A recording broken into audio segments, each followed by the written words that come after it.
Well, the visiting Vice President of the United States of America, Kamala Harris, was giving a rousing welcome by President Akufo-Addo and his wife, Rebecca Akufo, also present to welcome her, where some cabinet ministers. Kamala Harris is expected to reiterate her country's support for Ghana to secure an IMF deal. Ghana is seeking a $3 billion bailout from the fund to address shortfalls in the economy, but the deal with the Paris Club stands in the way. President Akufo-Addo has paraded a high-level government official to make Ghana's case in ongoing bilateral talks at the Jubilee House. The two have been deliberating on issues affecting the two countries. More and more, because more and more American companies are interesting themselves in Ghana. And we want that development to be accentuated and enhanced. And your presence here, hopefully, is going to be a good signal to the American investment community that Ghana is a good place for them to look at and everything. So, you're very welcome. I'm delighted for myself to play host to you here in Ghana. I remember the elegance and very warm manner in which you received me at the White House when I was there 2 years ago. So it's an opportunity for us also to reciprocate and return that hospitality. You've met already all the people here. We don't have to go through that again. So welcome. And I'm hoping that the 3 days that you're here with us are going to be fruitful days and memorable days for you and for us as well. So thank you. Thank you, Mr. President. And it is good to see you again. From the first time that we met, 2 years ago at the White House, you and I had extensive and constructive conversations about the importance of the relationship between the United States and Ghana. And I must say that it is of particular importance that we are able to continue to work with you as President of Ghana. You have been very courageous and forward in terms of standing for democratic principles, and we have shared commitments to those ideals.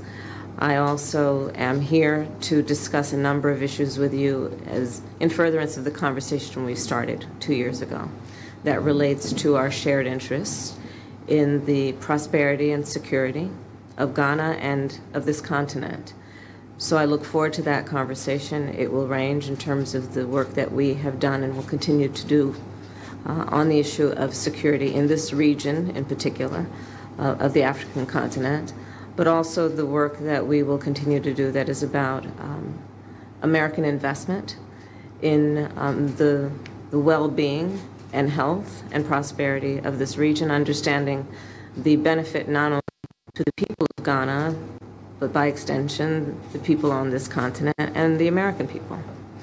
So I thank you for the friendship that you have offered the United States. I bring you greetings from President Joe Biden, and I look forward to the conversation that we are having today and that we will continue to have in the days and years to come. Thank you for that, and for the warm welcome. Mr. President.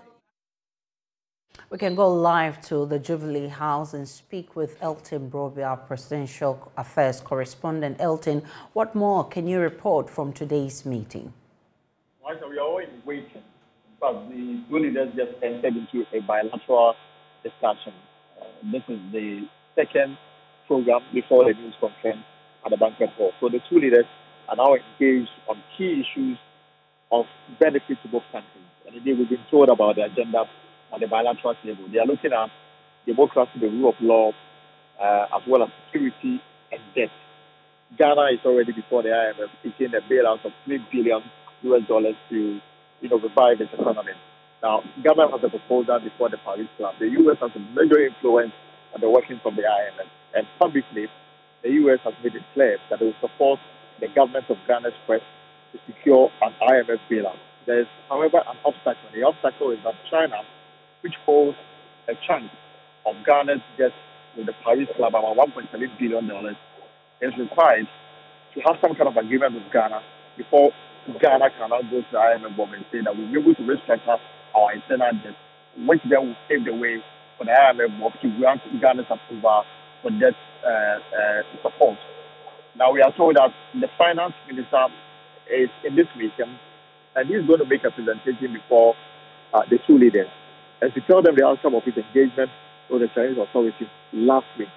And then also President Akufo-Addo, we are told, will make a formal plea with the U.S. government to assist Ghana in getting this IMF deal as early as possible. The U.S., on the other side, is on this table promoting human rights, democracy, and security, especially on the continent. They are looking at Ghana as a beacon of democracy, and for that reason, everything must be done to preserve Ghana's democracy. But on the sub-region, there appears to be some instability because of activities of the jihadists and the other groups that are seeking to destabilize the constitutional order in some, African states within the sub-region already.